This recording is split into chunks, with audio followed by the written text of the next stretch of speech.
नमस्कार, स्वागत आहे माझ्या चॅनलवर. आणि आज आलेले आहे मी शेवंतीचा व्हिडिओ घेऊन. जर आपली कुंडी शेवंती असेल तर आपण त्याला घनदाट कसे बनवू शकतो ते आपण आज बघणार आहोत. कारण मी अशाच 5 कुंड्या तयार केलेल्या आहेत आणि खूप छान अशी ती शेवंती आता फुटलेली आहे. तर हे बघू शकता, ही पांढऱ्या कलरची शेवंती आहे.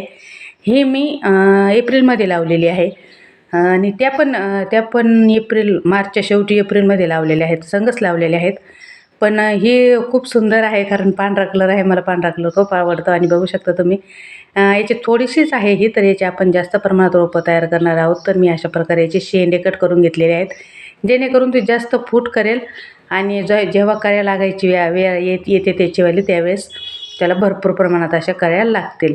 तर जास्त कळ्या येण्यासाठी तुम्ही वगैरे हे गलांडा आहे, हे पण बी टाकलं होतं तर छान असं रोपलेलं आहे.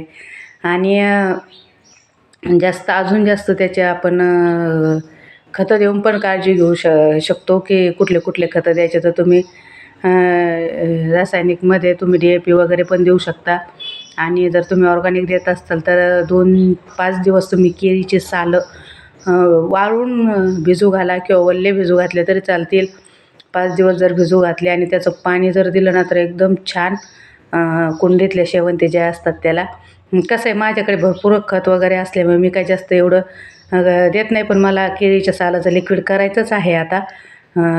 मी तशी केळी वगैरे आणून ठेवलेली आहेत, पण ते थोडीशी मी सुकून देणार आहे, म्हणजे ना ते जास्त प्रमाणात त्याचं पाणी आपल्याला हे भेटेल म्हणून. तर बघू शकता तुम्ही, आता खूप म्हणजे नाही का जास्त त्याला फुटण्याला मदत होणार आहे. तर मी तुम्हाला पुढे दाखवेलच. अशा मी 5 कुंड्या पहिल्या तयार केलेल्या आहेत. त्याला पण मी हिला नव्हतं अजून खुडी याचं कट केले शेंडे, कारण ही छोटी होती, हे रोपच छोटं होतं. तर तसंच लावलं आणि हे मनाने जेवढं फुटलं होतं तर आता याची मी कटिंग करून घेतलेली आहे. आणि हे पण आहे ना, हे पण 2च झाडं आहेत बघा हे. पण याचं आहे ना, मी खुडून फार जंगल करून टाकलेलं. तुम्ही बघू शकता, हे ॲस्टरची फुलं आहेत. मी तुम्हाला पुढे दाखवेलच. कारण ॲस्टर किती छान फुलं असतात याचेवाले, ज्यावेळेस फुलं येतील त्यावेळेस. आता हे 2 झाडं आहेत, तर याची पण मी खुडून इतके मोठे करून ठेवलेले आहेत ना. तर बघू शकता खूप छान. आणि हे बघा, हे पण फुलं जे आहेत ना, हे पण शेवंतीतच मोडतात. बटाटं हे आपण वेस्ट किचनचं खत जे वापरतो ना, त्याच्यात असेल बरं का, ते उगून आलं बघा ना. आणि हे पण शेवंतीतच, याचे फुलं सेम शेवंतीसारखे आहे. ज्यावेळेस फुलं येतील त्यावेळेस मी तुम्हाला दाखवेलच. त्या दिवशी आपण हे झाडं लावलेले आहेत, तुम्ही तर बघितलेच, मस्त रोपलेले आहेत आता. आणि मी पहिल्याच्या 5 कुंड्या भरलेल्या आहेत ना, त्या पण एकदम दाट केलेल्या आहेत आता, कट करून. कारण ज्यावेळेस फुलं येतील त्यावेळेस भरपूर प्रमाणात आपल्याला फुलं करायला भेटतील. तर हे बघा, हे आंब्याच्या झाडाखाली आहे, त्यामुळे कलर थोडासा पिवळा पडलेला आहे. तर आपण त्याला लिक्विड खतं वगैरे आपण टाकणारच आहोत.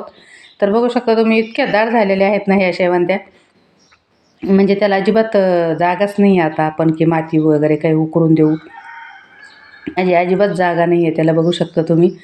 तर मी अशाच याचे शेंडे कट करून हे दाट करून दिलेले आहेत. आणि खूप आता भरपूर अशा दाट झालेल्या आहेत त्या. आणि छान पण फुटलेल्या आहेत. तर तुमच्याकडे जर थोडंसंच रोप असेल तर तुम्ही अशा प्रकारे कट करून भरपूर प्रमाणात आपण याचे जास्तीत जास्त फुटून याचे रोपं तयार करू शकतो. तर हे बघा, अशा प्रकारे याचे फुटत चालतात आणि खूप छान नंतर दाट असे शेवंतीचे झाडं आपले तयार होतात. तर हे माझ्या 5 कुंड्यात बघू शकता तुम्ही. हे मी एप्रिलला असे लावलेले आहे. एप्रिल सुरुवातीलाच लावले होते मी. तर मी काय करते, दर 2 वर्षाला आहे ना याचं हे बदलून टाकते. आता जे आहे ना या काड्या, हे तसं तर आहे ना, काड्या जे आता हे जे याला जे फुलं येतील ना, याच्या काड्या कट करून टाकल्या तर नवीन त्याला फुटवे फुटतातच, सगळ्यांना माहिती आहे. फुटवे फुटून येतात ना, फक्त तेच कट करत चालायचे, म्हणजे नवीन परत फुटत चालतात. त्याला काही वेगळे कुंकडून काही आणावं नाही लागत, काही नाही. जे कुंडीत आपण लावतो ना त्यालाच फक्त ज्यावेळेस हे फुलं निघून जातील त्यावेळेस त्याच्या काड्या त्या वाळून जातात ना, त्या कट करून टाकायच्या. आणि त्याला परत उकरून द्यायचं, नवीन खतं वगैरे द्यायचे, ते परत फुटून येतात. कारण हे तेच चालत असतं ना, त्याच्यापासूनच रोप तयार होतात. खूप छान फुटतात त्या. आपण काहीच काय नवीन कुठून आणून परत लावत नाही, त्याच्यापासूनच रोप तयार होतं. फक्त त्याची व्यवस्थित काळजी घ्यायची. कुंडीत जर असेल तर तुम्हाला असं कट करावं लागेल, जेणेकरून भरपूर साऱ्या फुलं कळ्या नवीन विकत आणण्यापेक्षा जर याचीच आपण छान काळजी घेतली ना, तर खूप छान आपल्याला फुलं भेटू शकतात ज्यावेळेस त्याला फुलं येतात त्यावेळेस.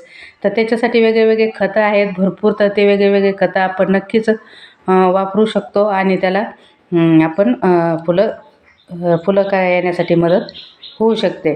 तर अशा प्रकारे मी माझी शेवंतीची काळजी घेत असते, कारण शेवंतीची फुलं खूप छान येतात आणि वर्षातून एकदाच आपल्याला तसे तर 12 महिने वेगळीकडे वेगळ्या वेगळ्या जातीची वेगळ्या वेगळ्या वेळची शेवंती लागली जाते. 12ही महिने शेवंती आपल्याला भेटते, जर आपण म्हणजे विकत घ्यायला गेलो फुलं तर.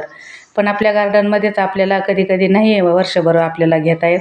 पण जे वेगळी वेगळी लागवड करतात ना, आता वेगळ्या वेगळ्या जाती आहेत, वेगळ्या वेगळ्या हे आहेत, तर शेवंतीची वेगळ्या वेगळ्या ठिकाणी वेगळी वेगळी लागवड होते. तर ते आपल्याला फुलं भेटू शकतात विकत. पण घरच्या गार्डनमध्ये शक्यतो असं होत नाही.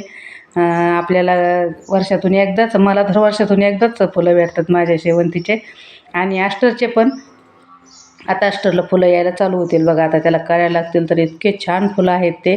आणि मी ते शेतात पण नेणार आहे, कारण आपल्या शेतात झेंडू लावलेले आहे ना, तर 20-25 रोपं तिथं पण लावूया. म्हणजे 2, 4-5 कॅरेट जरी आपले फुलाबरोबर गेले तरी एकदम भारी होणार आहे ते.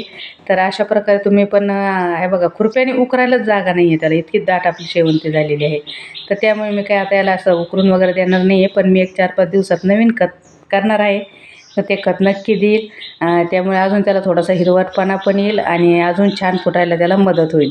तर कसा वाटला व्हिडिओ नक्की सांगा. व्हिडिओला लाईक करा, कमेंट करा आणि आपल्या चॅनलला सबस्क्राईब करा. कमेंटमधून एकमेकाला सपोर्ट करा आणि असंच पुढं चला. चला आपण भेटू परत. Bye bye.